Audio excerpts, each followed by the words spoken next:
ഭൂമി എന്ന് പറഞ്ഞാൽ ഒരു നിലക്ക് സ്വർഗമാണ്. എന്തുകൊണ്ട്? സ്വർഗത്തിൽ എത്തിച്ചേരുന്ന മനുഷ്യൻ സ്വർഗത്തെ ഭൂമി എന്ന് വിളിക്കുന്ന ഒരു ആയത്ത് ഖുർആനിൽ കാണാൻ കഴിയുന്നുണ്ട്. ഞാൻ അത്ഭുതത്തോടുകൂടെ നോക്കിയ ഒരു ആയത്താണത്. ഇതെങ്ങനെ അങ്ങനെ പറഞ്ഞു? പക്ഷേ അതിമനോഹരമായ തോട്ടങ്ങളും അരുവികളുമുള്ള ഈ സ്വർഗത്തെ കാണുമ്പോൾ ഒരു വേള ഇതിപ്പോ നമ്മുടെ ഭൂമി തന്നെയോ എന്നിവർ ധരിച്ചു പോകുന്നതാണ്.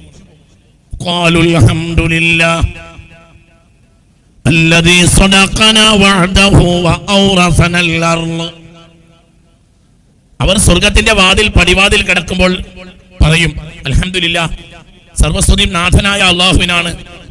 അവൻ അവന്റെ വാഗ്ദത്തം പൂർത്തീകരിച്ച് നമുക്ക് സ്വർഗം നൽകിയല്ലോ. ഈ ഭൂമിയെ വീണ്ടും നമുക്ക് തിരിച്ചു തന്നല്ലോ, ഈ ഭൂമിയെ വീണ്ടും നമുക്ക് നൽകിയല്ലോ. ഏതാ ഭൂമി? സ്വർഗം. എന്തുകൊണ്ട് അവർക്ക് സ്വർഗത്തെ ഭൂമിയായി തോന്നി? അതിന് കാരണം യഥേഷ്ടം അരുവിയും തോട്ടങ്ങളും അതിലുണ്ട്.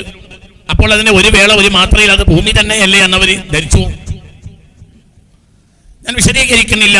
ഇതിൽ നിന്നല്ല നമുക്ക് മനസ്സിലാക്കാൻ കഴിയുന്നത്, മനുഷ്യനെ അല്ലാഹു സുബ്ഹാനഹു വ തആല സ്വർഗം നൽകി ആദരിച്ചത്, ഈ ഭൂമി നൽകി ആദരിച്ചത്, ഈ ഭൂമിയിൽ യഥേഷ്ടമായി വെള്ളമുണ്ട് എന്നത് തന്നെയാണ്. എല്ലാത്തിന്റെയും മർമ്മം വെള്ളമാണ്. 4000 വർഷം മുമ്പ് സയ്യിദ്ന ഇബ്രാഹിം അലൈഹിസ്സലാത്തു വസ്സലാം, നിങ്ങൾ കണ്ടില്ലേ ഒരു അത്ഭുതകരമായ കാര്യം? പുല്ല് മുളക്കാത്ത നാട്ടിലേക്ക് സ്വന്തം കുടുംബത്തെ പറിച്ചു നടുകയാണ് ഇബ്രാഹിം. അപ്പോൾ അവിടെ ഇബ്രാഹിം അലൈഹിസ്സലാത്തു വസ്സലാം ഒരു പാത്രത്തിൽ, ഒരു തോൽപാത്രത്തിൽ കുറച്ച് വെള്ളവും ഒരു തോൽപാത്രത്തിൽ കുറച്ച് കാരക്കയും നൽകിയിട്ട് തിരിച്ചു പോകുന്നു. 3 ദിവസത്തോളം ഈ കാരക്കയും ഭുജിച്ച് ഈ വെള്ളം കുടിച്ച് അവിടുത്തെ സഹധർമ്മിണിയും പൊന്നുമോനും ജീവിച്ചു. പിന്നെ വെള്ളമില്ലാതെയായി. അപ്പോൾ പിന്നെ വെള്ളത്തിന് വേണ്ടി നെട്ടോട്ട് ഓടുകയാണ്. സത്യത്തിൽ അല്ലാഹു സുബ്ഹാനഹു വ തആല ഹജ്ജിലും ഉംറയിലും ഉൾപ്പെടുത്തിയിട്ടുണ്ട് ഈ പ്രതീകാത്മകതയെ. ബഹുമാനപ്പെട്ട SKSF ചെയ്യുന്നത് സത്യത്തിൽ 4000 കൊല്ലം മുമ്പ് ഇബ്രാഹിം അലൈഹിസ്സലാത്തു വസ്സലാമിന്റെ സഹധർമ്മിണി ഹാജർ പ്രതീകാത്മകമായി ചെയ്തിട്ടുള്ള, യഥാർത്ഥത്തിൽ ചെയ്തതും പിന്നെ ഹജ്ജിൽ പ്രതീകാത്മകമായി ഉൾപ്പെടുത്തിയതുമുള്ള ആ ഇബ്രാഹിമിന്റെ ഭാര്യ ഹാജറിന്റെ അതേ കർമ്മം ഇന്ന് മതചിന്തകന്മാർ, മതപ്രവർത്തകന്മാർ ഭൂമിയിൽ വെള്ളമില്ലാതാകുമ്പോൾ ചെയ്യാൻ നിർബന്ധിതരാവുകയാണ്. വളരെ ഗൗരവമായി നമ്മളവിടെ ചിന്തിക്കണം. അറഫയിൽ നിൽക്കുക എന്ന കർമ്മം ഹജ്ജിലുണ്ട്, ഉംറയിലില്ല. മിനായിൽ കല്ലെറുക എന്ന കർമ്മം ഹജ്ജിലുണ്ട്, ഉംറയിലില്ല. എന്നാൽ സഫ മർവയുടെ ഇടയിലുള്ള ഓട്ടം അത് ഹജ്ജിലുമുണ്ട്, ഉംറയിലുമുണ്ട്. അത് എല്ലാ ദിവസവും നടന്നുകൊണ്ടേയിരിക്കുന്നു. എന്തുകൊണ്ട്? ഈ ഓട്ടം ഒരു കാലത്തും നിലക്കാൻ പാടില്ലാത്തതാണ്. പ്രത്യേകിച്ച് ഓടിയത് പെണ്ണാണ്. എന്തുകൊണ്ട്? വെള്ളത്തിന്റെ ഏറ്റവും വലിയ, എല്ലാവർക്കും വെള്ളം ആവശ്യമാണെങ്കിലും വെള്ളം വെള്ളം വെള്ളം വെള്ളം വെള്ളം എന്ന് എപ്പോഴും സമൂഹത്തെ ബോധ്യപ്പെടുത്തുന്നതും തെര്യപ്പെടുത്തുന്നതും വെള്ളത്തിന്റെ ദൗർലഭ്യതയിൽ ഏറ്റവും വിഷമിക്കുന്നതും സത്യത്തിൽ കുടുംബിനിയാണ്. അതുകൊണ്ടാണ് ഹാജർ ഓടേണ്ടി വന്നത്. ഇബ്രാഹിമിന്റെ പുത്രൻ സയ്യിദ്ന ഇസ്മായിൽ അലൈഹിസ്സലാത്തു വസ്സലാമിന്റെ കാൽച്ചുവട്ടിൽ നിന്ന് ഒരു ഈത്തപ്പന മുളച്ചിട്ടില്ല, പക്ഷേ വെള്ളം ഉണ്ടായി. ഈത്തപ്പന ഒരു അത്ഭുതം കൊണ്ട് അവർ മുളപ്പിച്ചതായ ഒരു ചരിത്രം കാണുന്നില്ല. പുല്ലില്ലാത്ത ഭൂമി എന്ന് പറഞ്ഞൊരു പുല്ല് മുളപ്പിക്കൽ ചെയ്തോ? ഇല്ല. പുല്ലില്ലാത്ത ഭൂമിയാണ്. റബ്ബനാ ഇന്നി അസ്കൻതു മിൻ ദുർരിയത്തി ബിവാദിൻ ഗൈരി ദി സറ. ഒരു പുല്ല് മുളക്കാത്ത മണ്ണിൽ എൻ്റെ മോനെ ഞാൻ ഭാര്യയെ താമസിപ്പിച്ചു എന്ന് ഇബ്രാഹിം പറഞ്ഞിട്ടതിന് ശേഷം പുല്ല് മുളപ്പിച്ചില്ല. അന്നും പുല്ല് മുളപ്പിച്ചില്ല, ഇന്നും പുല്ല് മുളപ്പിച്ചില്ല. പക്ഷേ എന്തുണ്ടായി? വെള്ളം ഉണ്ടാക്കി കൊടുത്തു. വെള്ളത്തെ പറ്റി പരാമർശിച്ചില്ലെങ്കിലും വെള്ളം ഉണ്ടായി. എന്തുകൊണ്ട്? വെള്ളം ഉണ്ടായാൽ മതി, പിന്നെ എല്ലാം ഉണ്ടാവും. വെള്ളം അവിടെ തന്നെ ഉണ്ടായി. വിഭവങ്ങൾ പിന്നെ ഇവിടെ എത്തിക്കണമെന്ന് ഇബ്രാഹിം പ്രാർത്ഥിച്ചു. വിഭവത്തിന് വേണ്ടി പ്രാർത്ഥിച്ചില്ല.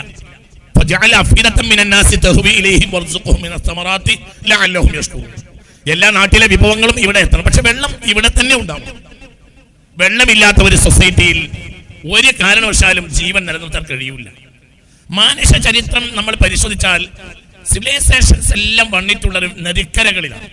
അത് ഈജിപ്ഷ്യൻ നാഗരികത പരിശോധിച്ചാൽ ഈജിപ്ഷ്യൻ നാഗരികയുടെ അടിസ്ഥാനം നൈൽ നദിയാണ്. മെസോപ്പൊട്ടേമിയൻ സിവിലൈസേഷൻ പരിശോധിച്ചാൽ അതിന്റെ ബേസ് ആകട്ടെ യൂഫ്രട്ടീസും ടൈഗ്രീസുമാണ്. പിന്നെയോ സൈന്ധവ സംസ്കാരത്തെ നമ്മൾ എടുത്ത് പരിശോധിച്ചാൽ അതിന്റെ അടിസ്ഥാനവും സിന്ധു നദിയാണ്. ഇങ്ങനെ നാം എടുത്ത് പരിശോധിക്കുമ്പോൾ ലോക ചരിത്രത്തിൽ എവിടെയെല്ലാം മനുഷ്യ ചരിത്രം വന്നിട്ടുണ്ടോ, എവിടെയെല്ലാം മനുഷ്യ നാഗരികത വന്നിട്ടുണ്ടോ ആ നാഗരീതികളുടെ മുഴുവനും അടിസ്ഥാനം വെള്ളമാണെന്ന് കണ്ടെത്താൻ കഴിയും. വെള്ളം ഇല്ലാത്ത ഒരു ജനതയ്ക്ക് ജീവിക്കാൻ കഴിയില്ല. വെള്ളം മർമ്മമാണ്. അനവധി തെളിവുകൾ, ഒരുപാട്, ധാരാളം, കുറച്ചൊന്നുമല്ല. നേരത്തെ ഇവിടെ സൂചിപ്പിച്ചതുപോലെ, വായുവിനെ പറ്റി പറഞ്ഞതുപോലെ, പുണ്യ മുഹമ്മദ് മുസ്തഫ സല്ലല്ലാഹു അലൈഹി വസല്ലമ തങ്ങൾ വെള്ളം പൊതുസ്വത്താണെന്ന് മുസ്തഫ നബി അന്നാസ് ശുറകാഉ ഫീ സലാത്ത്, 3 കാര്യത്തിൽ ജനങ്ങളെല്ലാം പങ്കാളികളാണ്, എല്ലാവരുടേതുമാണ്, ഒരാളുടേതെന്ന് പറയാൻ കഴിയില്ല. ഒന്ന് അൽമാവ്, വെള്ളമാണ് എന്ന് പുണ്യ റസൂൽ മുസ്തഫ സല്ലല്ലാഹു അലൈഹി വസല്ലം.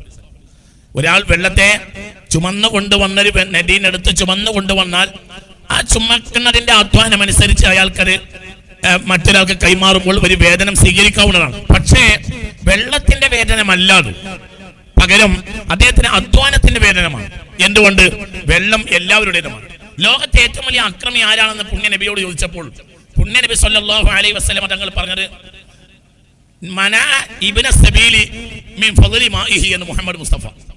തന്റെ കയ്യിൽ ശേഷിക്കുന്ന ഒരു വെള്ളം വഴിയാത്രക്കാരന് കൊടുക്കാത്തവനാണ് ഈ ലോകത്തെ ഏറ്റവും വലിയ നിന്യൻ എന്ന് മുഹമ്മദ് മുസ്തഫ. ഈ ഹദീസ് ഇമാം മുസ്ലിം തന്റെ സ്വഹീഹിൽ രേഖപ്പെടുത്തിയിട്ടുണ്ട്.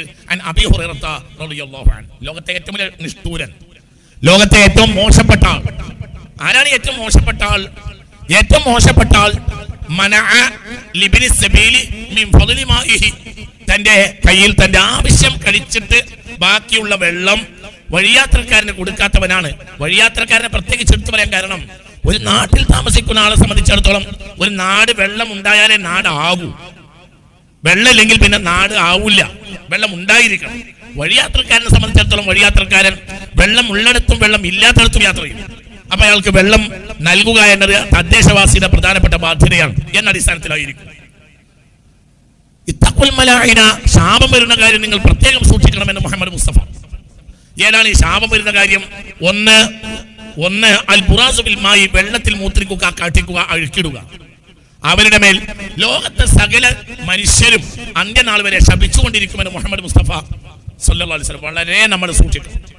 ഇന്ന് നമ്മൾ പരിശോധിച്ച് നോക്കിയാൽ ഈ സംസ്കാര നാട് എന്ന് പറയുന്ന ഇന്ത്യ രാജ്യത്തെ ഏറ്റവും പ്രഗത്ഭമായ വിദ്യാഭ്യാസമുള്ള നമ്മുടെ നാട്ടിൽ ഒരു ഏരിയയിൽ നമ്മൾ ഇങ്ങനെ വർക്കണൂങ്ങി യാത്ര ചെയ്യുകയാണെങ്കിൽ മൂക്കിലേക്ക് ഈ കോയിൻപാട്സിന്റെയും മറ്റൊക്കെ വൃത്തികെട്ട വാസന കൊണ്ട് കയറിയാൽ, നാറ്റം കയറിയാൽ ഉറപ്പിക്കാൻ നമ്മൾ ഇപ്പോൾ ഒരു പുഴക്കരയിലൂടെയോ അല്ലെങ്കിൽ ഒരു പാലത്തിലൂടെയോ മറ്റോ യാത്ര ചെയ്യാതിരിക്കും എന്ന് മനസ്സിലാക്കാൻ കഴിയും. എന്തുകൊണ്ട്?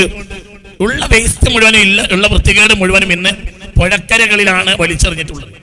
വെള്ളം മുഴുവനും മലിനമാക്കി. ഭൂഗർഭ ശാസ്ത്ര ചിന്ത ജല അതോറിറ്റിയുടെ പ്രധാനപ്പെട്ട അഭിപ്രായ പ്രകാരം കേരളത്തിൽ 93% വെള്ളം ഉപയോഗശൂന്യമാണ് എന്നാണ്. ഉപയോഗിക്കാൻ കൊള്ളില്ല, ഫിൽറ്റർ ചെയ്യാതെ ഉപയോഗിക്കാൻ കൊള്ളില്ല. എന്തുകൊണ്ട്? വെള്ളത്തെ മലിനമാക്കി. ഒരാൾ വെള്ളത്തെ മലിനമാക്കിയാൽ അവന്റെ പേരിൽ അള്ളാഹുവിന്റെ ശാപവും ഖിയാമത്ത് നാൾ വരെ സകല മനുഷ്യരുടെ ശാപവും ഉണ്ടായിരിക്കുമെന്ന് മുഹമ്മദ് മുസ്തഫ സല്ലല്ലാഹു അലൈഹി വസല്ലം. വെള്ളം വളരെ പ്രധാനപ്പെട്ടതാണ്. വെള്ളമില്ലാതെ ഒരിക്കലും മനുഷ്യന് ജീവിക്കാൻ കഴിയില്ല. വജഅൽനാ മിനൽ മാഇ കുല്ല ശൈഇൻ ഹയ്യിൻ, എല്ലാ ജീവനെയും അള്ളാഹു ഉണ്ടാക്കിയത് വെള്ളത്തിൽ നിന്നാണ്. വെള്ളമുണ്ടോ ജീവൻ ഉണ്ടാകും, വെള്ളമില്ലേ ജീവൻ ഉണ്ടാവില്ല. ജീവൻ നിലനിൽക്കണമെങ്കിലും വെള്ളം വേണം. എവിടെയും അന്നാ സ്വബബിനൽ മാഅ സുബ്ബ സുമ്മ ശഖഖനൽ അർള ശഖ. ഞാൻ വെള്ളത്തെ ചൊരിച്ചതും നിങ്ങൾ കണ്ടില്ലേ? സുബ്ബ, ചൊരിച്ചു. ഫലയൻളുരിൽ ഇൻസാനു ഇലാ തുആമി. ഒരു ഭക്ഷിക്കുന്നവന്, ഒരാൾക്ക് എന്നെ കാണണമെങ്കിൽ അവന്റെ മുന്നിലിരിക്കുന്ന ഭക്ഷണത്തിലേക്ക് ഒന്ന് നോക്കിയാൽ മതി. പടച്ചവനാകുന്ന ദൈവമാകുന്ന എന്നെ കാണാൻ കഴിയും. അല്ലാഹു പറയാ, ഫലയൻളുരിൽ ഇൻസാനു ഇലാ തുആമി അന്നാ സ്വബബിനൽ മാഅ സുബ്ബാ. ഞാനാണ് വെള്ളത്തെ ചൊരിച്ചെന്ന്. ആവശ്യത്തുള്ളിക്കൂട് ഒരു കുടം പേമാരി വെള്ളത്തെ ഞാനാണ് ചൊരിച്ചെന്ന്. ഭൂമിയെ പെണ്ണായും മുകൾ ഭാഗത്തെ പുരുഷനായും ചിത്രീകരിക്കുന്നതാണ് ഏകദേശം ഖുർആന്റെ ഒരു ശൈലി. അതാണ് പ്രജനനത്തിന്റെ ബേസും. ഭൂമിയെ പെണ്ണും അങ്ങനെയാ പറയാ. ഭൂമിയെ പുണ്യനബിയും പറഞ്ഞത് അങ്ങനെയാണ്. നമ്മുടെ ഭാരതീയ സംസ്കാരത്തിലും അങ്ങനെയാ. ഭൂമി ദേവി എന്നാ പറയാ. പുണ്യനബിയും അങ്ങനെ പറയും, ഉമ്മുക്കും എന്ന് മുഹമ്മദ് മുസ്തഫ. നിങ്ങൾ എപ്പോഴും ഭൂമിയെ സൂക്ഷിച്ച് ജീവിക്കണം. ഭൂമി നിങ്ങളുടെ മാതാവാണ് എന്ന് മുഹമ്മദ് മുസ്തഫ. മുകളിൽ നിന്ന് വെള്ളം കിട്ടിയാൽ മാത്രമേ ഭൂമിക്ക് തേജസ്സുറ്റരാകാൻ കഴിയുള്ളൂ. അല്ലെങ്കിൽ അതിന് പ്രജനനം നടക്കില്ല, ഒന്നും ഉണ്ടാക്കാൻ കഴിയില്ല. മുകളിൽ നിന്ന് അതിന് വെള്ളം വരണം. മുകളിൽ വെള്ളം താഴേക്ക് വരുമ്പോൾ അതിങ്ങനെ ഋതുമതിയായ പെണ്ണ് തന്റെ പുരുഷന്റെ ബീജത്തെ സ്വീകരിച്ചതുപോലെയാണ് ഭൂമിയുടെയും അവസ്ഥ. അന്ന സ്വബബിനൽ മാ സുബ്ബ സുമ്മ ശഖഖ്നൽ അർള ശഖാ ഫഅംബത്നാ ഫീഹാ ഹബ്ബൻ വഇനബൻ വഖൽബാ. വെള്ളം വന്നപ്പോൾ ജീവൻ ഉണ്ടായി, ഭൂമി ജീവസുറ്റതായി. ആയത്തുൽ ലഹുൽ അർളുൽ മൈതത്തു അഹ്യൈനാഹ. എന്തുകൊണ്ട്? ഞാൻ ഈ മൃതമായി കിടക്കുന്ന ഭൂമിയെ ഞാൻ വെള്ളം കൊണ്ട് ജീവിപ്പിച്ചു. ഫഅംബത്നാ ഫീഹാ ഹബ്ബൻ, ഭൂമിയിലേക്ക് വെള്ളം വന്നപ്പോൾ അതിൽ നിന്ന് ധാന്യത്തെ ഉൽപ്പാദിപ്പിച്ചു. ഫമിൻഹു യഅ്കുലൂൻ, അതിൽ നിന്നാണ് മനുഷ്യൻ കഴിക്കേണ്ടത്. മനുഷ്യൻ കഴിക്കേണ്ടത് ധാന്യമാണ്. ഏതാ ധാന്യം? ധാന്യം നെല്ല്, പ്രധാനമായി കഴിക്കേണ്ടത് നെല്ല്, ഗോതമ്പ്. ഫ്രൂട്ട്സ് ഒക്കെ കഴിച്ചൂടെ? കഴിക്കൊക്കെ ചെയ്യാം, പക്ഷെ ഫ്രൂട്ട്സ് കഴിക്കലൊക്കെ ആവാം, പക്ഷെ മൗലികമായ കഴിക്കൽ ഫ്രൂട്ട്സ് അല്ല, മൗലികമായി കഴിക്കൽ ധാന്യമാണ്. യാസീൻ ഖൽബുൽ ഖുർആനാണ്. വആയത്തുൽ ലഹുൽ അർളുൽ മൈതത്തു അഹ്യൈനാഹ വഅഖ്റജ്നാ മിൻഹാ ഹബ്ബൻ, ധാന്യത്തെ ഉൽപ്പാദിപ്പിച്ചു. ഈ ധാന്യത്തെ പറ്റി പറയുന്നിടത്ത് എന്താ പ്രധാനം? ഗോതമ്പ്, നെല്ല്, ഈ രണ്ട് സാധനവും സയ്യിദുനാ ആദം സ്വർഗത്തിൽ നിന്ന് കൊണ്ടുവന്നതാണ്. സ്വർഗത്തിൽ നിന്ന് വന്നപ്പോൾ ആദമിന്റെ കയ്യിൽ ചില പ്രത്യേക സാധനങ്ങൾ ഉണ്ടായിരുന്നു. ഒന്ന് നെല്ലും നെന്മണി, പിന്നെ ഗോതമ്പ് മണിയും. ഇത് രണ്ടും ഇവിടെ വന്ന് വിളയിച്ചതാണ്. ഈ കാണുന്ന ഫ്രൂട്ട്സ് എല്ലാം ഇവിടെ ഉണ്ടായതാണ്. പിന്നെ വെള്ളം തേവി നനച്ച് വെള്ളത്തെ തിരിച്ചുവിട്ട് കൃഷി ചെയ്ത് ആദം ഭൂമിയിൽ സ്വർഗത്തിൽ നിന്ന് കൊണ്ടുവന്ന് ഉണ്ടാക്കിയതാണ് നെല്ലും ഗോതമ്പും. ഫമിൻഹു യഅ്കുലൂൻ ഫമിൻഹു യഅ്കുലൂൻ ഫമിൻഹു യഅ്കുലൂൻ. മനുഷ്യൻ നെല്ലും ഗോതമ്പും ഉണ്ടായാലേ കഴിക്കാൻ പറ്റുന്ന. നിങ്ങൾ ചിന്തിക്കണം, കേരളത്തിൽ 2007-ന്റെയും 2017-ന്റെയും ഇടയിലുള്ള 10 കൊല്ലത്തിൽ 90% നെൽകൃഷി ഇല്ലാതായി. ഫമിൻഹു യഅ്കുലൂൻ. നെൽകൃഷി ഉണ്ടായാലേ, നെല്ലുണ്ടായാലേ, ധാന്യം ഉണ്ടായാലേ മനുഷ്യൻ ജീവിക്കാൻ കഴിയും. നമ്മൾ ഈ നല്ല ചക്കക്കാലത്ത് ചക്കയൊക്കെ നല്ല പഴുത്ത ചക്ക എന്നെ പോലുള്ള ആളുകൾക്കൊക്കെ വലിയ ഇഷ്ടമാണ്. അപ്പൊ ഉച്ച നേരത്തോ മറ്റോ വൈകുന്നേരമോ നല്ല പഴുത്ത ചക്ക കിട്ടിയാൽ ചക്ക പിന്നെ ഇരിഞ്ഞു കിട്ടിയ ചക്ക ഇങ്ങനെ ഇരുന്ന് കഴിക്കും. അതിങ്ങനെ വല്ലാതെ കഴിക്കുന്ന കണ്ടാൽ ഉമ്മക്ക് ദേഷ്യം വരും. ഉമ്മ നേരെ ആ പ്ലേറ്റ് ഇങ്ങോട്ട് എടുത്ത് മാറ്റി വെച്ച് കുറെ നേരമല്ലോ തുടങ്ങിയിട്ട് ഒരു ലേശം അന്നം തിന്ന് എന്ന് പറയും. എന്തുകൊണ്ട്? ജീവിക്കണമെങ്കിൽ അന്നം തിന്നണം. അന്നം തിന്നണമെങ്കിൽ ഇവിടെ നെല്ലുണ്ടാകും. ചിന്തിക്കുക. ഏതെങ്കിലും ഉമ്മ ഒരാൾ അന്നം തിന്നുന്ന സമയത്ത് കുറെ നേരമല്ല നീ ചോറ് കഴിക്കാൻ തുടങ്ങിയിട്ട് ആ പാത്രം കൊണ്ട് എടുത്ത് വെച്ചിട്ട് കുറച്ച് ചക്ക എന്ന് പറയാറില്ല. എന്തുകൊണ്ട്? ഫമിൻഹു യഅ്കുലൂൻ, ധാന്യമാണ്. ഉമ്മാക്ക് ഈ ആയത്തറിയോ?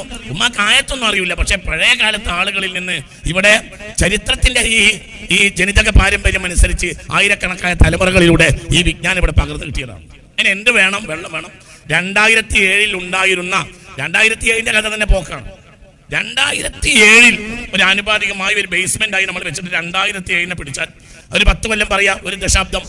2007-ന്റെയും 2017-ന്റെയും ഇടയിൽ 90% ഇപ്പോൾ കേരളത്തിൽ നെൽകൃഷിയില്ല.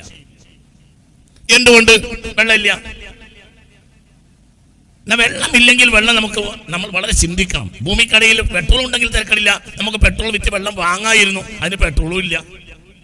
അറബ് നാടുകളിൽ വെള്ളമില്ല, പക്ഷെ അവർ പെട്രോൾ വിറ്റ് വെള്ളം വാങ്ങാൻ കഴിയും. നമുക്കോ വെള്ളവും ഇല്ല, പെട്രോളും ഇല്ല, ഒന്നുമില്ല. വെള്ളമില്ലാതായാൽ ലേശം വെള്ളമുണ്ട്, ആളുകൾക്ക് കുടിക്കണം, മൃഗത്തിന് കുടിക്കണം, ഒരാൾക്ക് ഭക്തന് പൊതു എടുക്കും വേണം. ഏതാണ് ഷെറായിന്റെ കൽപ്പന?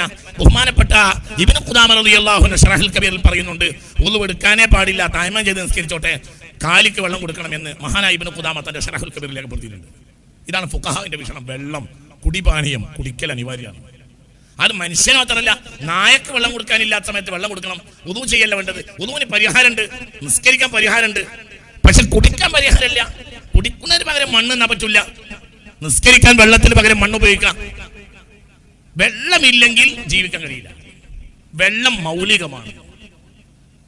ഇത് ഏറ്റവും പ്രധാനപ്പെട്ട കാര്യമാണ്. ഇത് കേരളത്തിൽ പ്രസംഗിക്കേണ്ടി വന്നു എന്നത് വളരെ വേദനാജനകമായ സംഗതിയാണ്. എന്തുകൊണ്ട്?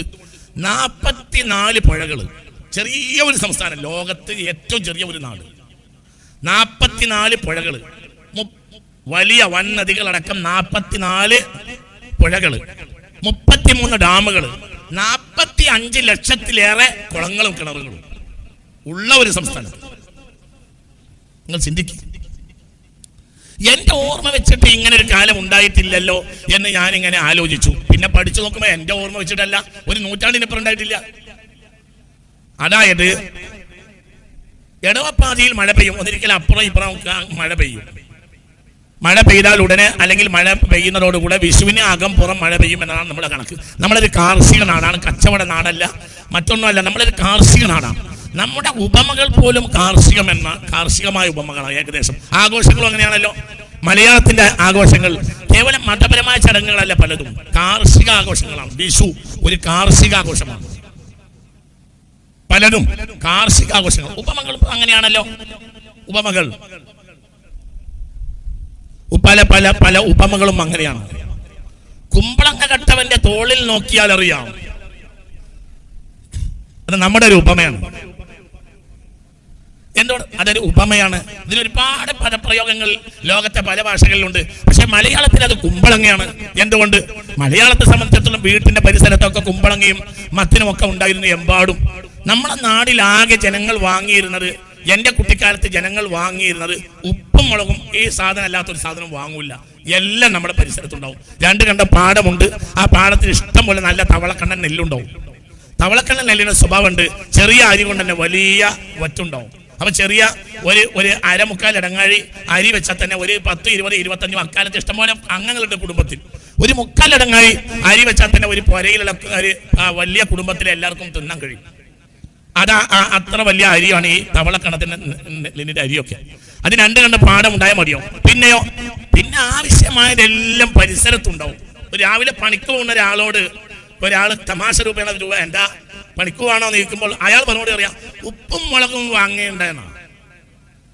അതിനാൽ ഇത് ഉത്തരം ഞാൻ മനസ്സിലാക്കിയത്, ഈ മുളക് എന്ന് പറഞ്ഞാൽ വറ്റൽ മുളക്. വറ്റൽ മുളക് പഴയ കാലത്തെ നമ്മുടെ നാട്ടിൽ ഉണ്ടാക്കൂല. പിന്നെ നമ്മളെ നാട്ടിൽ അതാണ് ഈ പ്രധാനമായി വലിയ കറിക്കൊക്കെ വറ്റൽ മുളക് ഉപയോഗിക്കും. ഉപ്പും ഉണ്ടാക്കില്ല. ഉപ്പ് നമ്മുടെ നാട്ടിൽ നമ്മുടെ ഈ ഏരിയകൾ ഉണ്ടാക്കുന്നില്ല. അപ്പൊ ഈ രണ്ട് സാധനം വാങ്ങേണ്ടുള്ളൂ, ഉപ്പ് മുളക്. ബാക്കിയെല്ലാം യഥേഷ്ടം മഴ കിട്ടുന്ന നാട്ടിൽ യഥേഷ്ടം ഉണ്ടാവും.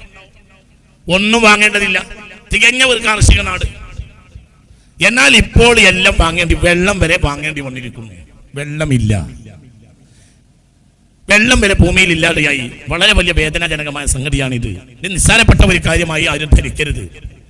ഇതിന് വന്ന പ്രശ്നങ്ങളിലെ ഏറ്റവും വലിയ പ്രശ്നം ഒന്ന് ഇസ്റാഫും ഫിൽ മാ ആണ്. വെള്ളത്തിൽ അമിതമായ ഉപയോഗം വന്നു.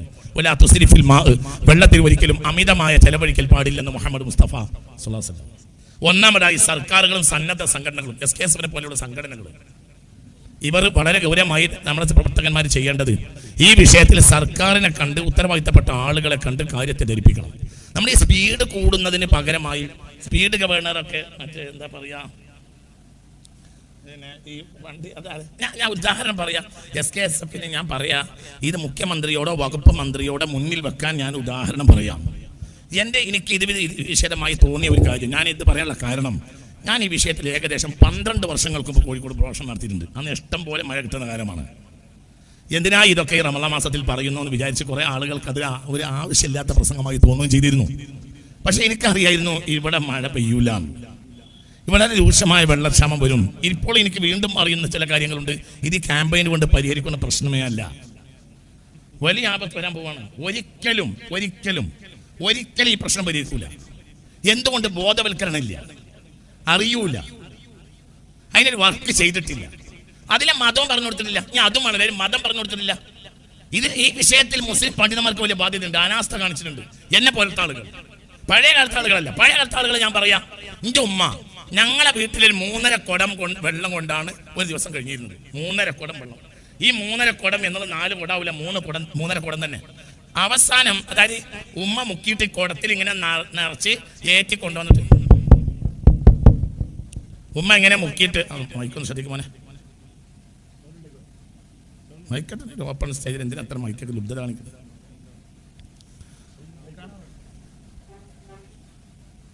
ഉമ്മ 3.5 കുടം, എൻ്റെ വീട്ടിൽ 3.5 കുടം വെള്ളം വേണ്ടി വരും. ഈ കുടത്തിൽ ഇങ്ങനെ മുക്കി നിറച്ച് ഉമ്മ കൊണ്ടുവരും. അപ്പം ഞാൻ പലപ്പോഴും ശ്രദ്ധിക്കുന്ന ഒരു കാര്യമാണ് എന്തെന്നറിയോ, ഈ കുടം ഇങ്ങനെ നിറച്ചാവുമ്പോൾ ചിലപ്പോൾ ഒരു 1/4 തൊട്ടി വെള്ളം പിന്നെ അവിടെ ഈ ബക്കറ്റിൽ ബാക്കിയാവും. ഇങ്ങനെ മുക്കി കയറ്റുക ചെയ്യാം. ഉമ്മാൻ്റെ കൂടെ ഞാൻ എൻ്റെ പെങ്ങളൊക്കെ ഇങ്ങനെ ഉമ്മാൻ്റെ ഒപ്പം നടക്കുക. ഉമ്മയാണല്ലോ അന്ന് നമ്മുടെ ഏറ്റവും വലിയ റോൾ മോഡൽ. അപ്പോൾ എന്തിനും ഉമ്മാൻ്റെ ഒപ്പം നടക്കുക ചെയ്യുക. നമ്മുടെ ജീവിതത്തിന് ഏറ്റവും വലിയ റോൾ മോഡൽ ഉമ്മയാണല്ലോ ഒരു കാലത്ത്. അപ്പോൾ ഉമ്മാൻ്റെ അടുത്ത് ഇങ്ങനെ പോയി കിണറ്റിലേക്ക് ഉമ്മ പോകുമ്പോൾ കൂടെ പോയി തിരിച്ചിങ്ങോട്ട് വരുമ്പോൾ അങ്ങോട്ട് വന്ന് അതിനിടയിൽ ഉമ്മാൻ്റെ ഈ നിശബ്ദമായ ഈ കലാപരമായ വർക്ക് ഇങ്ങനെ കാണും. ഉമ്മ ഈ വെള്ളം കൊണ്ടുവരുന്നത് ഇങ്ങനെ കാണും. ഉമ്മായുടെ നിന്ന് പഠിച്ച ഒരു പാഠം അന്നത് മനസ്സിലായില്ല, ഇപ്പോൾ എനിക്കത് മനസ്സിലാവുന്നുണ്ട്. ഉമ്മ ഈ കുടത്തിൽ മുക്കി നിറച്ചിട്ട് ഒരു 1/4 തൊട്ടി വെള്ളമൊക്കെ ചിലപ്പോൾ ഇതിൽ ബാക്കി തൊട്ടിയിൽ ബാക്കിയാവും. അപ്പോൾ ഈ എന്താ പറയുക, പിന്നെ ഈ എന്താ പറയുക, കിണറ്റിന് നമ്മൾ ഇത് വെച്ചിട്ട് അതിലാണല്ലോ കപ്പി തൂക്കാം. അപ്പം അതിനൊരു ഇങ്ങനെയുള്ള ഒരു എന്താ പറയുക, ഒരു എന്താ പറയുക, അപ്പം കുളത്ത് പോലെ ഒന്നിങ്ങനെ ഉണ്ടാവും. അതിന്മേൽ ഇതിങ്ങനെ തൂക്കി വെക്കും. എന്തുകൊണ്ട്? നായോ മറ്റോ കുടിച്ച് വെള്ളം അശുദ്ധാവണ്ട, ആ തൊട്ടിയിലെ വെള്ളം ഉമ്മാക്ക് ഉപയോഗിക്കണം. അങ്ങനെ അതവിടെ വെക്കും. പിന്നെ അടുത്ത തവണ ഉമ്മ വരുമ്പോൾ ഇതായിരിക്കും ആദ്യം കുളത്തിലേക്ക് ഒഴിക്കുക, പിന്നെ ബാക്കിയുള്ളതും എടുക്കും. അവസാനം വൈകുന്നേരത്തെ എടുക്കലിൽ ഉമ്മ ചെയ്യാൻ ഈ 1/4 തൊട്ടിയോ 1/2 തൊട്ടിയോ 3/4 തൊട്ടിയോ ബാക്കിയായാൽ അത് നേരെ കിണറ്റിലേക്ക് തന്നെ ഒഴുകും. കാരണം വെള്ളം അമൂല്യമാണ്. നിന്റെ ഉമ്മാക്ക് ഖുർആൻ അറിയൂല, നിന്റെ ഉമ്മാക്ക് ഹദീസും അറിയൂല. നിന്റെ ഉമ്മ ബാപ്പ കുറച്ച് വലിയ നിബന്ധനകളൊക്കെ വലിയ കൂടുതൽ ശക്തമായ നിബന്ധനയുള്ള ആളായതുകൊണ്ട് അങ്ങനെ ഒരു വയലിന് പോകുന്ന സ്വഭാവം എൻ്റെ ഉമ്മാക്ക് അറിയുന്നില്ല. പക്ഷെ എൻ്റെ അമ്മക്ക് ആത്മാവിൻ്റെ സംഗീതം അറിയും, ആത്മാവിൻ്റെ ആവശ്യങ്ങൾ അറിയും, ജീവിതത്തിൻ്റെ എൻ്റെ കൊള്ളലും കൊടുക്കലും അറിയും, നിലനിൽപ്പിൻ്റെ ആധാരവും അതിൻ്റെ മർമ്മരം അറിയും. അതുകൊണ്ട് ഒരു തുള്ളി വെള്ളവും പാഴാക്കി കളഞ്ഞില്ല. ഇന്ന് അതേ കാലഘട്ടത്തിൽ നമ്മളെ ഒരു അവസ്ഥ എന്താ നിങ്ങൾ ചിന്തിച്ചു നോക്ക്. അക്കാലത്തിൽ ഒരു ചെറിയ കിണ്ടി വെള്ളം എടുത്ത് നമ്മൾ ശുചീകരണത്തിന് പോകും. നമ്മളെ വീടുകളിലൊന്നും ആ കാലത്ത് കെട്ടി ഉണ്ടാക്കിയ കക്കൂസുകളില്ല. മറക്കിരിക്കാൻ പോവാന്നാണ് ഞങ്ങൾ ഏറനാട്ടുകാർ പറയുക. മറക്കിരിക്കാൻ പോവാന്ന് പറഞ്ഞാൽ പൊന്തക്കാട്ടിൽ നിന്നിട്ട് രാവിലത്തെ പ്രഭാത കർമ്മങ്ങളെല്ലാം നിർവഹിക്കും. ഒരു കിണ്ടിയിൽ വെള്ളം ഇങ്ങനെ കൊണ്ടുപോകും. ഒരു കിണ്ടിയിലെ വെള്ളം തന്നെ കൊണ്ടുപോകും. ആ കിണ്ടിയിലെ വെള്ളം കൊണ്ട് ശുദ്ധിയാക്കിയാൽ ശുദ്ധിയാവാനുള്ള കഷ്ടം മാത്രമേ ഉണ്ടാവുള്ളൂ. പക്ഷെ ഇന്ന് അങ്ങനെയല്ല. ഇന്ന് പൈപ്പ് ഇങ്ങനെ തുറന്നിടും, എന്നിട്ട് അങ്ങനെ മുക്കി അങ്ങനെ ഒഴിക്കും. എന്തുകൊണ്ടാണ് ഇങ്ങനെ സംഭവിച്ചെന്ന് അടുത്ത കാലത്ത് ഞാൻ ചിന്തിച്ചപ്പോൾ എനിക്ക് തോന്നി, ഈ വല്ലാതെ കൊഴുപ്പുള്ള സാധനം തിന്നിട്ട് പണ്ടത്തെക്കാളൊക്കെ ചന്തി വലുതായിട്ടുണ്ടാവുമല്ലോ എന്നാണ് എനിക്ക് കിട്ടിയ ഉത്തരം. അല്ല, 2 ആൾ താമസിക്കുന്ന ഒരു ഭാര്യ ഒരു മോന്, ഭർത്താവ് ഗൾഫിൽ, താഴെ നിലയിൽ 6 കക്കൂസ്, മേലെ നിലയിൽ 6 കക്കൂസ്, ഒരു പുരയിൽ 12 കക്കൂസ്. നമ്മളെ പഴയ കാലത്ത് എന്താ, ഒരാൾ കക്കൂസിൽ മൂത്രം ഒഴിച്ചാൽ നഷ്ടപ്പെട്ടു പോകുക 10 ലിറ്റർ വെള്ളമാണ്. വെറുതെ ശുചീകരണത്തിനല്ല. അതായത് ഈ ഫ്ലഷ് ഔട്ടില് അതിൽ സ്റ്റോർ ചെയ്ത് വെക്കുക 8, 10, ചിലതിൽ 8, ചിലതിൽ 10. അതായത് ഒന്ന് മൂത്രിച്ചാൽ പിന്നെ ഇതൊന്നും അടിക്കും.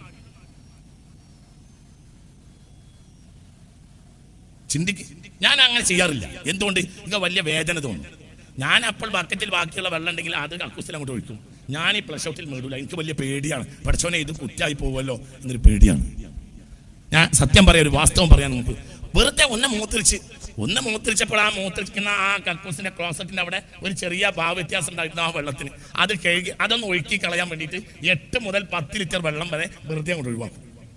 ഒരു പാത്രം കഴുകാൻ വെള്ളം ആദ്യം തുറന്നിടും പെണ്ണ്.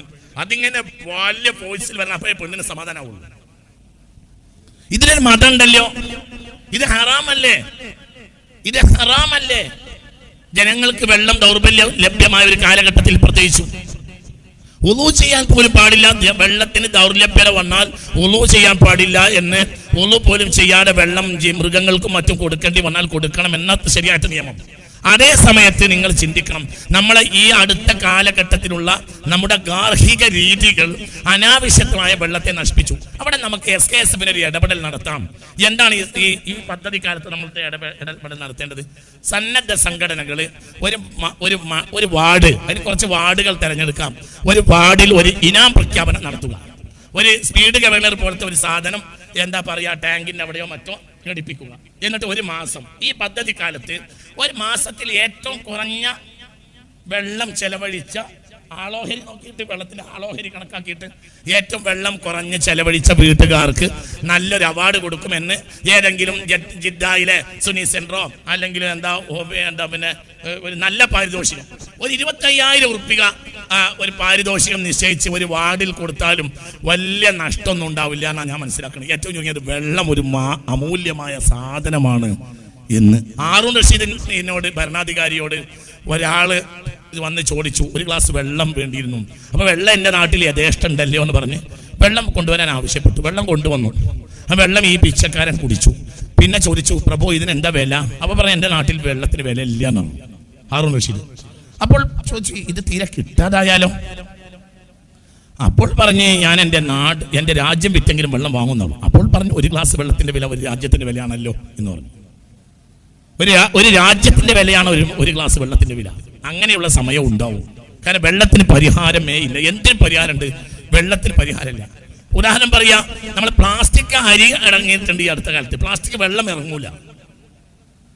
ഈ കപ്പലണ്ടിയിലൊക്കെ, കശുവണ്ടി, ഇതിലൊക്കെ ചില ഫൈബർ കോട്ടിംഗ് ഉള്ള ചില സാധനങ്ങളൊക്കെ ഇറങ്ങി, അതിലൊക്കെ കൃത്രിമം ഉണ്ടായി എന്ന് പത്രദ്വാര പലപ്പോഴും നമ്മൾ വായിച്ചു. പക്ഷേ ഒരിക്കലും വെള്ളത്തിനൊരു പരിഹാരം ഉണ്ടാകില്ല. ആ രൂപത്തിലാണ് അല്ലാഹു സുബ്ഹാനഹു വ തആല സംവിധാനിച്ചിട്ടുള്ളത്.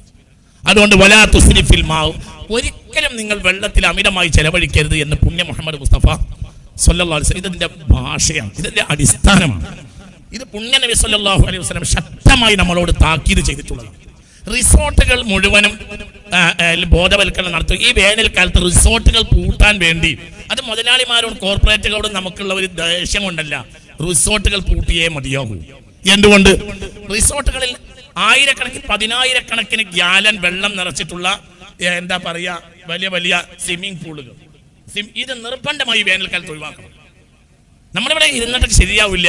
കോർപ്പറേറ്റുകളോടുള്ള ദേഷ്യം കൊണ്ടല്ല, അതിനെതിരെ ശക്തമായ ഒരു ഇടപെടൽ എസ്കേസ് നടത്താൻ കഴിയും. റിസോർട്ടുകൾ പൂട്ടിയേ മതിയാവും.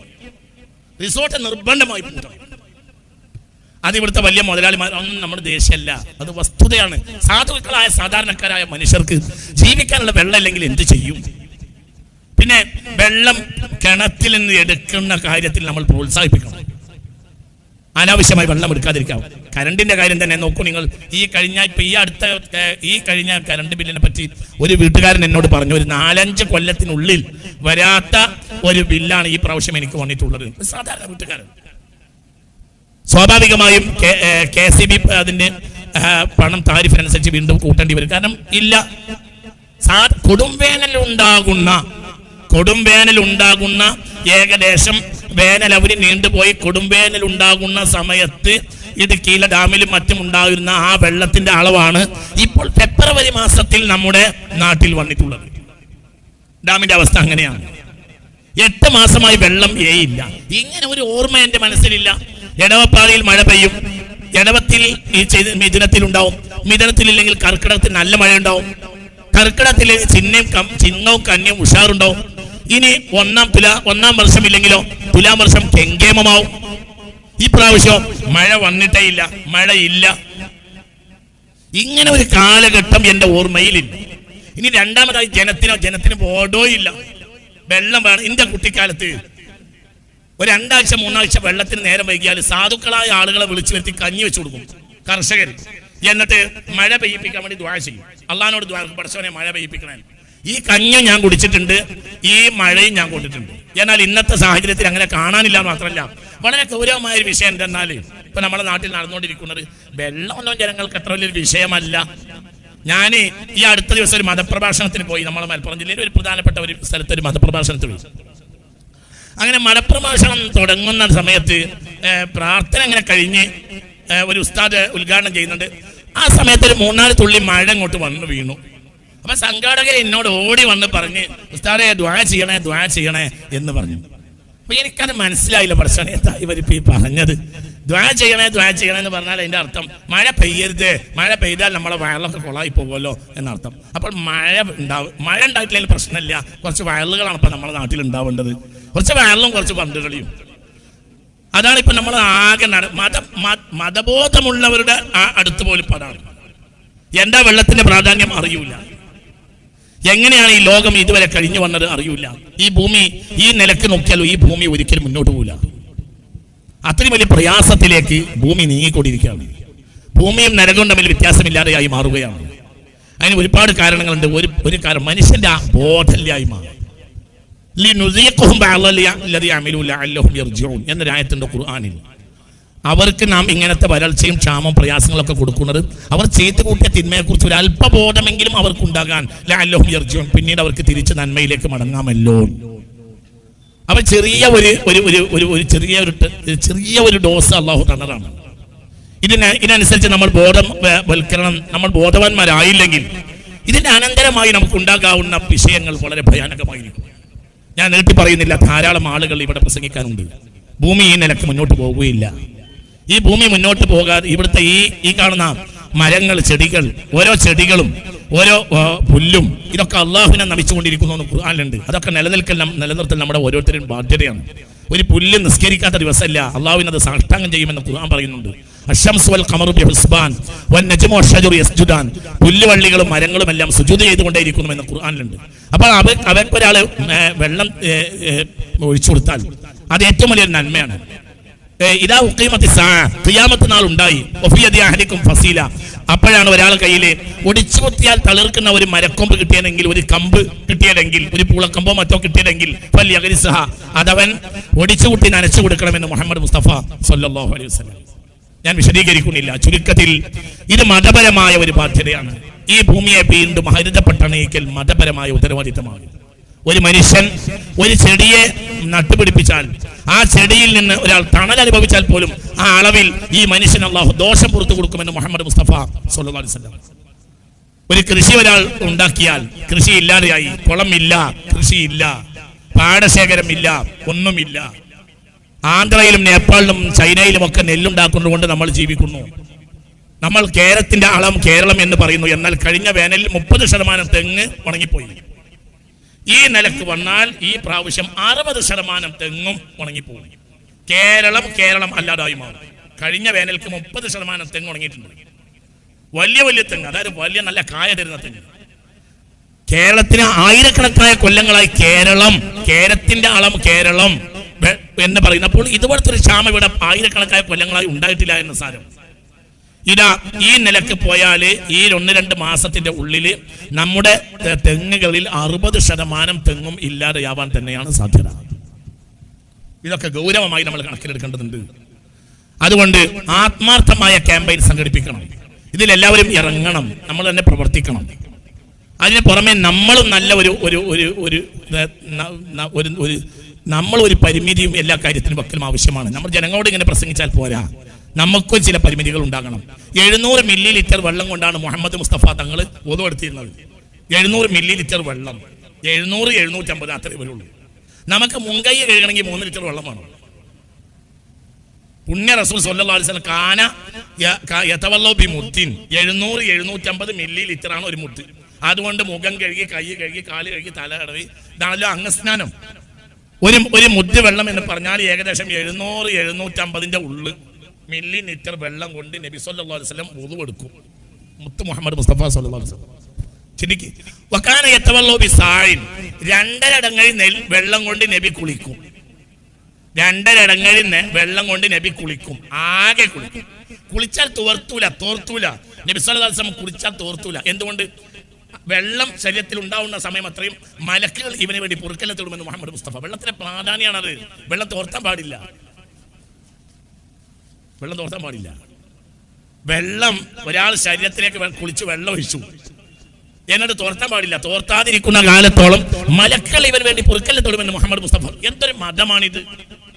വെള്ളത്തിന് ഇത്ര വലിയൊരു പ്രാധാന്യം കൊടുത്ത് എന്തൊരു ഗൗരവമുള്ള മതമാണിത്! നിങ്ങൾ അതൊക്കെ ഒന്ന് ചിന്തിച്ചു നോക്ക്. നബി സല്ലല്ലാഹു അലൈഹി വസല്ലമക്ക് ഏറ്റവും സന്തോഷം മഴ പെയ്യലാണ്. മഴ പെയ്താൽ മഴയിലേക്ക് ഇറങ്ങി നിൽക്കും. മഴയിലേക്ക് ഇറങ്ങി എല്ലാ മഴ പെയ്യുമ്പോഴും മഴയിലേക്ക് ഇറങ്ങി മഴ കൊണ്ട് കുളിക്കും. റഹ്മത്തുൽ മാ മസദ് ഹൽ അയാദി, ദോഷിയായ മനുഷ്യന്റെ കൈ സ്പർശിക്കാത്ത ദൈവികമായ നേരിട്ടുള്ള അനുഗ്രഹമാണല്ലോ എന്ന് പുണ്യ റസൂൽ സല്ലല്ലാഹു അലൈഹി വസല്ലം. ഇത് ഞാൻ ബഹുമാനപ്പെട്ട കേരളത്തിലെ പ്രഗത്ഭനായ പരിസ്ഥിതി പ്രവർത്തകൻ അച്യുതൻ സാറിന്റെ മുന്നിൽ, പ്രൊഫസർ അച്യുതൻ സാറിന്റെ മുന്നിൽ കോഴിക്കോട് പ്രസംഗിച്ചപ്പോൾ അദ്ദേഹം എണീറ്റ് നിന്ന് വളരെ ഷെയ്ക്കൻ ചെയ്ത് എന്നോട് പറഞ്ഞു, ഇത് മനുഷ്യന്റെ പ്രതിരോധ ശക്തി കൂട്ടും, മഴ കൊള്ളുന്ന ആളുകൾക്ക് പ്രതിരോധ ശക്തി അധികരിക്കും. ഇതെന്നാ ചെയ്യുന്നത്? മഴ തീർന്നവരെ പ്രാർത്ഥിക്കും. നല്ല മഴയാവട്ടെ എന്ന് പറഞ്ഞുകൊണ്ടേയിരിക്കും മുഹമ്മദ് മുസ്തഫ. ഒരു കവിള് വെള്ളം കുടിച്ചാൽ പ്രാർത്ഥിക്കും. എന്താ പ്രാർത്ഥന? അൽഹംദുലില്ലാഹ് എന്നൊന്നല്ല, ഭക്ഷണം കഴിച്ചാൽ അൽഹംദുലില്ലാഹ് എന്ന് പറയും. എന്നാൽ വെള്ളം കുടിച്ചാൽ അൽഹംദുലില്ലാഹില്ലദീ സഖാനാ മാഅൻ അദ്ബൻ ബിറഹ്മതിഹി വലം യജ്അൽഹു മിൽഹൻ ഉജാജൻ ബിദുനൂബിനാ. ഒരു കവിള് വെള്ളം കുടിച്ചാൽ 10 ഗ്ലാസ് വെള്ളം കുടിക്കുന്ന നേരത്തെ പ്രാർത്ഥിക്കും. പ്രാർത്ഥനയുടെ നീളൽ കണ്ടാൽ തോന്നും ഇത്ര വെള്ളം കുടിക്കേണ്ടിയിരുന്നില്ല. ഒരു കവിള് വെള്ളം കുടിച്ചാൽ, ഭക്ഷണം കഴിച്ചാൽ അൽഹംദുലില്ലാ എന്ന് പറയും. വെള്ളം കുടിച്ചാൽ നബിയുടെ പ്രാർത്ഥന എന്താ? അൽഹംദുലില്ലാഹില്ലദീ സഖാനാ അദ്ബൻ ഫുറാതൻ ബിറഹ്മതിഹി വലം യജഅൽഹു മിൽഹൻ ഉജാജൻ ബിദുനൂബിനാ. അത് ഓരോ കവിളിലും പ്രാർത്ഥിക്കും മുഹമ്മദ് മുസ്തഫ. അതായത് ഒന്നിച്ചിങ്ങനെ വെള്ളം കുടിക്കുന്ന പണി നബിക്കില്ല. നബി സല്ലല്ലാഹു അലൈഹി വസല്ലം അല്പാൽപം വെള്ളം കുടിക്കുള്ളൂ. അല്പാൽപം വെള്ളം കുടിക്കും, ആവശ്യത്തിന് വെള്ളം കുടിക്കും, അല്പാൽപം. ഓരോ കവിള് കുടിക്കുമ്പോഴും പ്രാർത്ഥിക്കും മുഹമ്മദ് മുസ്തഫ. എന്തുകൊണ്ട്? വെള്ളത്തിന്റെ പ്രാധാന്യമാണത്. അതുകൊണ്ട് ശക്തമായ ബോധവൽക്കരണമാണ്. നമ്മളെ പ്രധാനമന്ത്രി പറഞ്ഞു നവംബർ 8-ാം തീയതി അയാൾ നോട്ട് മാറ്റി എന്നതിന് ശേഷം പിന്നെ അയാൾ പറഞ്ഞു പിന്നെ അയാൾ നേരെ ജപ്പാനിലേക്ക് പോയി. നവംബർ 10-ാം തീയതി അയാളുടെ മെസ്സേജ് വന്നു, എന്താ പറയാ, ജപ്പാനിലെ ടോക്കിയോയിൽ നിന്ന് 50 ദിവസം കൊണ്ട് ഇന്ത്യൻ ജനത എന്നെ സല്യൂട്ട് ചെയ്യും. 50 ദിവസം കൊണ്ടല്ല, 50 കൊല്ലം കൊണ്ട് സല്യൂട്ട് ചെയ്യൂല. എക്കണോമിക്കൽ ക്രൈസിസ് നേരായ വഴിക്കാക്കാൻ പ്രധാനമന്ത്രിക്കല്ല, ഇനി 10 പ്രധാനമന്ത്രി വന്നാലും കഴിയൂല. എന്തുകൊണ്ട്? എക്കണോമിക്കൽ ബാലൻസ് ലോകത്ത് മുഴുവൻ തെറ്റിക്കിടക്കണം. ഇനി നേരെയാക്കാൻ കഴിയൂല, പെട്ടെന്ന് കഴിയൂല. 2050 എന്നൊരു വർഷമുണ്ടെങ്കിൽ ഈ എക്കണോമിക്കൽ ബാലൻസ് പഴയ രൂപത്തിലാക്കാൻ ഇതിനേക്കാൾ ജീനിയസ് ആയ പ്രധാനമന്ത്രി വന്നാൽ കഴിയൂല. ഇപ്പൊ ചില ആളുകൾക്ക് ധാരണ, നേരത്തെ അച്യുതാനന്ദൻ ഭരിച്ചിരുന്ന കാലത്ത് നമ്മുടെ റിയൽ എസ്റ്റേറ്റ് മാഫിയ വിചാരിച്ചു അച്യുതാനന്ദൻ പൊതുവെ ഒരു മോശംകോടനാണ്, അയാളൊന്ന് പോയിട്ട് കോൺഗ്രസിന്റെ ഭരണം വന്നാൽ റിയൽ എസ്റ്റേറ്റ് ഒക്കെ ഉഷാറായി നടക്കുമെന്ന് വിചാരിച്ചിരുന്നു. പിന്നെ ഉമ്മൻചാണ്ടി വന്നപ്പോൾ കാര്യമൊക്കെ കോൺഗ്രസ് ഭരണമായി, പക്ഷേ റിയൽ എസ്റ്റേറ്റ് കച്ചവടമൊന്നും കാര്യമായി നടന്നില്ല. അപ്പോൾ പിന്നെ അവർ ഇങ്ങനെ പറയാൻ തുടങ്ങി, ഇതാ പുതിയ ഭരണം വരുന്നുണ്ട്, മിക്കവാറും പിണറായി വിജയൻ അയാൾ ഒന്നുകൂടി ഒരു ജനകീയനാണ്, ഒന്നുകൂടി ഒരു ക്യാപിറ്റലിസത്തിന്റെയും കമ്മ്യൂണിസത്തിന്റെയും ഇടയിലുള്ള ഒരാളാണ് പുതിയ മുഖ്യമന്ത്രി, അതുകൊണ്ടൊക്കെ കച്ചവടമൊക്കെ ഒന്ന് കൊഴുക്കാൻ സാധ്യതയുണ്ട്. വീണ്ടും ഇല്ല, വരൂല്ല, അത് നടക്കൂല. എക്കണോമിക്കൽ ബാലൻസ് ഇനി ലോകത്ത് പെട്ടെന്നൊന്നും നേരെയാക്കാൻ കഴിയില്ല. ഭൂമിക്ക് പഴയ വില ഇനി വരൂല, പെട്ടെന്ന് വരൂല. ഒരു 25 കൊല്ലത്തിനെങ്കിലും കൊണ്ടുവരാൻ കഴിയില്ല. എന്തുകൊണ്ട്? ലോകം ഏറ്റവും വലിയ രൂക്ഷമായ വരൾച്ചയിലേക്കും ക്ഷാമത്തിലേക്കും പോവാണ്. 10 വർഷങ്ങൾക്കുള്ളിൽ ലോകത്ത് 3-ാം ലോക മഹായുദ്ധം ഉണ്ടാകുമെന്ന് ഞാൻ മനസ്സിലാക്കുന്നു. ഇത് ഞാൻ കവിടി നിരത്തി പറയല്ല, ഇത് പുണ്യനബി പറഞ്ഞതാണ്, മുത്ത് മുഹമ്മദ് മുസ്തഫ. അതൊന്നും ഞാൻ വെറുതെ കവിടി നിരത്തി പറയാൻ നിങ്ങൾ വിചാരിക്കരുത്. 10 കൊല്ലത്തിനുള്ളിൽ ഭൂമിയിൽ 3-ാം ലോക മഹായുദ്ധം ഉണ്ടായിരിക്കും. മിഡിൽ ഈസ്റ്റിൽ അനവധി രാജ്യങ്ങൾ തകർന്ന് തരിപ്പണമാകും. സൗദി അടക്കമുള്ള രാജ്യങ്ങൾ, ആ രാജ്യം തന്നെ ഭൂമിയിൽ നിഷ്കാസനം ചെയ്യപ്പെടാൻ സാധ്യതയുണ്ട്. മിഡിൽ ഈസ്റ്റിലെ അനവധി രാജ്യങ്ങൾ ഭൂമിയിൽ നഷ്ടപ്പെട്ടു പോകും. ആ ഭൂമി ഉണ്ടാവും, ആ രാജ്യത്തിന്റെ അധികാരം ഷെയർ ചെയ്യപ്പെടും, ആ രാജ്യം തകർന്ന് തരിപ്പണമാവും. ഇതൊക്കെ ഒരു 10-15 കൊല്ലത്തിനുള്ളിൽ ഭൂമിയിൽ നടന്നേ തീരും. അങ്ങനെ വരുമ്പോൾ എന്താണ്? മിഡിൽ ഈസ്റ്റ് ബേസ്ഡ് ആയ എക്കണോമിക്കൽ സിസ്റ്റമാണ് പ്രത്യേകിച്ചും ദക്ഷിണേന്ത്യയുടേത്. ഏറ്റവും പ്രയാസം ഉണ്ടാവുക നമ്മുടേതാണ്. അതായത് ഏറ്റവും വലിയ കൊട്ടാരങ്ങൾ ഉണ്ടാക്കി, ആ കൊട്ടാരങ്ങളിൽ മര്യാദക്ക് ഒരു ആവശ്യം നടത്താൻ നമുക്ക് കഴിയൂല. അതുകൊണ്ട് ഇനിയുള്ള കാലഘട്ടത്തിൽ എല്ലാം നിയന്ത്രിക്കൽ ആവശ്യമാണ്. പിന്നെ വീടിന്റെ പരിസരത്ത് മുഴുവനും അടുക്കളത്തോട്ടം ഉണ്ടാക്കണം. മനുഷ്യൻ ഇന്ന് കഴിച്ചുകൊണ്ടിരിക്കുന്നത് 90% വിഷമാണ്. അത് ഉപകാരപ്രദമായ മാർഗത്തിൽ വിനിയോഗിക്കാൻ മനുഷ്യന് കഴിയുകയാണെങ്കിൽ ആവശ്യമായ സാധനങ്ങൾ നമ്മളെ ഉമ്മമാരുണ്ടാക്കിയത് പോലെ ഉണ്ടാക്കാൻ കഴിയും. ശുദ്ധവെള്ളത്തെ നിയന്ത്രിക്കണം. സ്വിച്ച് അങ്ങോട്ട് ഇടുക, എന്നിട്ട് വെള്ളം അങ്ങോട്ട് വരിക എന്ന്. എന്നോട് കഴിഞ്ഞ വല്ല ഒരാൾ പറയാണ്, ഞാൻ കുളിക്കാൻ വേണ്ടി വീടിന്റെ മുകളിൽ കയറി ബാത്റൂമിൽ കയറി ഷവർ തുറന്ന് കുളിച്ച് സോപ്പ് തേച്ച് പതപ്പിച്ചപ്പോൾ ഷവറിൽ വെള്ളമില്ല. അപ്പൊ ഞാൻ ഭാര്യയോട്, ഒരാൾ പറയാ, ഞാൻ ഭാര്യയോട് വിളിച്ച് പറഞ്ഞു, എടി മോട്ടർ ഇടുക, വെള്ളമില്ല എന്നോ. അവള് മോട്ടർ ഇട്ട്, ഞാൻ 5 മിനിറ്റ് പിന്നെ സോപ്പും പതപ്പിച്ച് നിന്ന് വെള്ളം വരുന്നില്ല. അപ്പോൾ ഇയാൾ വിളിച്ച് പറഞ്ഞ് വെള്ളം കയറുന്നില്ല, ഞാൻ എത്ര അടിച്ച് വെള്ളം കയറണില്ല. അപ്പൊ ഞാൻ പറഞ്ഞു, ഇയാൾ പറയാ, ഞാൻ അക്ബറിനൊന്ന് വിളിക്ക്, പ്ലംബർ ആൻഡ് ഇലക്ട്രീഷ്യൻ അക്ബറിനൊന്ന് വിളിക്ക്, മോട്ടർ എന്തെങ്കിലും പറ്റിയിട്ടുണ്ടാവും. അങ്ങനെ അവളും നമ്പറൊക്കെ എടുത്ത് അയാൾ പറയാ, ഞാൻ തൽക്കാലം അതൊക്കെ പടയൊക്കെ ഒന്ന് മാറ്റി താഴത്തേക്ക് ഇറങ്ങി ചെന്ന് അടിച്ച് വിളിച്ച്, അക്ബറെ ഓടി വാ, ഞാൻ കുളി പകുതിയായിട്ടേ ഉള്ളൂ, കിണറ്റിന് വെള്ളം പോകുന്നില്ല, മോട്ടർ ശരിയാകുന്നില്ല, മോട്ടറിലേക്ക് വെള്ളം എടുക്കുന്നില്ല, നീ ഓടി വാ. അങ്ങനെ അക്ബർ എന്ന് പറഞ്ഞാൽ അവിടുത്തെ ഇലക്ട്രീഷ്യൻ ആൻഡ് പ്ലംബർ വന്ന് ഇങ്ങനെ ഇവനെ ഒന്ന് അങ്ങോട്ട് നോക്കി, അവിടെ ഒന്ന് ഇങ്ങോട്ട് തിരിച്ച്, ആ കമ്പി ഒന്ന് ഇങ്ങോട്ട് മാറ്റി, ആ വയറൊന്ന് ഇങ്ങോട്ട് തിരിച്ച് അടിച്ച്.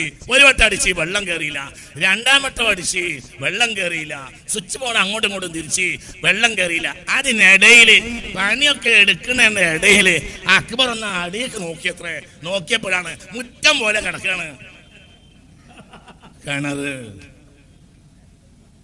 അത് ആർക്കും അറിയൂല, മുറ്റവും കിണറും തമ്മിൽ വ്യത്യാസമില്ല. എങ്ങനെ അത് നിരുത്തരവാദ ജനതയാണ്. നമ്മുടെ പുതിയ പെണ്ണുങ്ങൾക്ക് ABCDEFGHIJKLMNOPQRSTU ഇതൊക്കെ അറിയും. പക്ഷെ എങ്ങനെയാണ് ജീവൻ നിലനിൽക്കുന്നത് അറിയൂല. ഇതിനൊക്കെ അപ്പുറത്തൊരു സംഗതി ഉണ്ട്. എന്താ? മനുഷ്യന് ബോധമില്ല. പടച്ചതമ്പുരാണ് വെള്ളം തരുന്നത് എന്ന ബോധമില്ല. മേഘമുണ്ടല്ലോ, മേഘം. ഞാൻ ബോംബെന്ന് ഫ്ലൈറ്റ് കയറി ഏകദേശം അതിന്റെ പൊസിഷനിലെത്തി, സീറ്റ് ബെൽറ്റ് അഴിച്ചു. 10 മിനിറ്റ് കഴിഞ്ഞപ്പോഴത്തിന് ക്യാബിനിൽ നിന്ന് വിവരം വന്നു, സീറ്റ് ബെൽറ്റ് കെട്ടുക, മേഘക്കൂട്ടത്തിൽപ്പെട്ടിട്ടുണ്ട്. അങ്ങനെ ഒരു ദിവസം ഒരു വെള്ളിയാഴ്ച രാവിലെ ഫ്ലൈറ്റ് അങ്ങോട്ടും ഇങ്ങോട്ടും അടിച്ച് കിട്ടുന്ന ദുആയും മറ്റുമൊക്കെ ചൊല്ലി എങ്ങനെയോ ഒരു കോലത്തിൽ കരിപ്പൂരിൽ വന്നിറങ്ങി. കരിപ്പൂരിൽ അതിനേക്കാൾ മേഘം, ദുനിയാവിൽ എവിടെയും മേഘമില്ലെങ്കിലും ബഹുമാനപ്പെട്ട കരിപ്പൂരിലാണ് എല്ലാ മേഘവും കൂടെ ഒരുമിച്ചുകൂടാ. അങ്ങനെ എല്ലാം കൂടെ വന്ന് കരിപ്പൂരിൽ ഇറങ്ങി.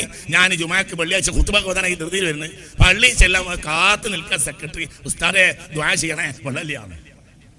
ഞാനിങ്ങനെ ആലോചിച്ചു, ആകാശത്തിൽ വെള്ളം കൊണ്ട് തുടങ്ങിയിട്ടാണ് ഞാൻ വരുന്നത്. ഭൂമിയിൽ വെള്ളമില്ല. അവിടെ വെള്ളത്തിന് ആർക്കും ആവശ്യമില്ല. അവിടെ ഇഷ്ടംപോലെ വെള്ളം. ഈ വെള്ളത്തിന് 3-4 അവസ്ഥ ഉണ്ടാകും. ഒന്നിരിക്കൽ അറ്റ്മോസ്ഫിയറിൽ ഉണ്ടാവും, അല്ലെങ്കിൽ കടലിൽ ഉണ്ടാവും, അല്ലെങ്കിൽ നമ്മുടെ കയ്യെത്തുന്ന ദൂരത്തുണ്ടാവും. ഭൂമിയിൽ ഈ 3-ൽ നിന്ന് പ്രകൃതി നിയമം അനുസരിച്ച് വെള്ളത്തിന്റെ അളവ് കൂടുകയില്ല, കുറയൂല. വെള്ളത്തിന്റെ അളവ് കൂടുകയില്ല, കുറയുകയില്ല. അതൊന്നിരിക്കൽ അറ്റ്മോസ്ഫിയറിൽ നിൽക്കും, അല്ലെങ്കിൽ നമ്മുടെ കയ്യെത്തുന്ന പരിധിയിൽ, അല്ലെങ്കിൽ കടലിൽ. ഇതിൽ കടലിൽ വെള്ളമുണ്ടായാലും അറ്റ്മോസ്ഫിയറിൽ വെള്ളമുണ്ടായാലും നമുക്ക് ഉപകാരം ഉണ്ടാവില്ല. നമ്മുടെ ഉപകാരം നമ്മുടെ കയ്യെത്തുന്ന ദൂരത്തുണ്ടാവണം. വെള്ളമില്ലാത്തതുകൊണ്ടല്ല. മുകളിന്റെയും താഴെയുടെയും ഇടയിൽ കീഴ്പ്പെടുത്തപ്പെട്ട മേഘവും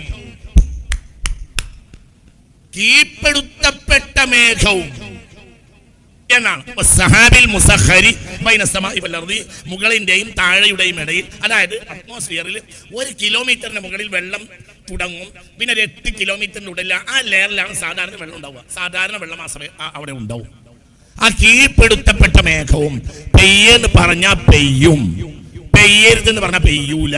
അപ്പോൾ എന്താ പ്രശ്നം? മേഘമുണ്ട്, പക്ഷെ പെയ്യ് എന്നൊരു വാക്ക് പടച്ചോൻ പറഞ്ഞിട്ടില്ല. അപ്പൊ പടച്ചോനെ കൊണ്ട് പറയിപ്പിക്കുന്ന പരിപാടി വേണം. ആ പരിപാടി ഇപ്പോൾ മാപ്പിളാർക്കില്ല, മനുഷ്യന്മാർക്കില്ല. പടച്ചോനോട് പറഞ്ഞത് മഴ പെയ്യിപ്പിക്കാം. ഇപ്പോഴും പിണറായി വിജയനോട് പറയുന്നിടത്ത് നമ്മൾ എത്തിയിട്ടുള്ളൂ. പടച്ചോനോട് പറഞ്ഞാലേ ഇതിന് പരിഹാരം ഉണ്ടാവുന്നിടത്ത് നമ്മൾ എത്തിയില്ല. മാലിയിൽ നിന്നോ ദുബായിൽ നിന്നോ മനത്തു വന്ന വിമാനം പോലെ ഗർജിച്ചു കൊണ്ടൊരു കാളമേഘം പശ്ചിമവാനത്തിലെത്തി വീണ്ടും വാനമിരുണ്ടു കരിമ്പുകയാൽ നാദമുഖരിതം ചക്രവാളം നട്ടുച്ച നേരത്തിൽ അജ്ജലതം ചുറ്റിക്കറങ്ങി കുറച്ചു നേരം മണ്ണിലിറങ്ങുവാൻ ആരുടെയോ സമ്മത സന്ദേശം എത്തിടാതെ പിന്നെ ആ നീരതം നീങ്ങി വിണ്ണിന്ന ഭാരതയിൽ മറഞ്ഞു എന്നാണ് കവി പറയുന്നത്. മണ്ണിലിറങ്ങുവാൻ ആരുടെയോ സമ്മത സന്ദേശം എത്തിടാതെ പിന്നെ ആ നീരതം നീങ്ങി വിണ്ണിന്ന ഭാരതയിൽ മറഞ്ഞു. അപ്പൊ പെയ്യൊന്ന് വിചാരിച്ചു, പക്ഷെ പെയ്തില്ല. എന്തുകൊണ്ട്? പെയ്യ് എന്ന് പറയുന്ന ഒരു ശക്തിയുണ്ട് പടച്ചതമ്പുരാൻ. ആ പടച്ചതമ്പുരാനിൽ നിന്ന് ഇന്ന് മനുഷ്യൻ അകന്നു പോയിട്ടുണ്ട്. ഞാൻ അവസാനിപ്പിക്കുകയാണ്. ഒരു സമൂഹത്തിൽ, ഒരു ജനതയിൽ ധാന്യത്തിന് വില കൂടുക, ആ ജനതയുടെ മേൽ പടച്ചതമ്പുരാന്റെ കോപമാണ്.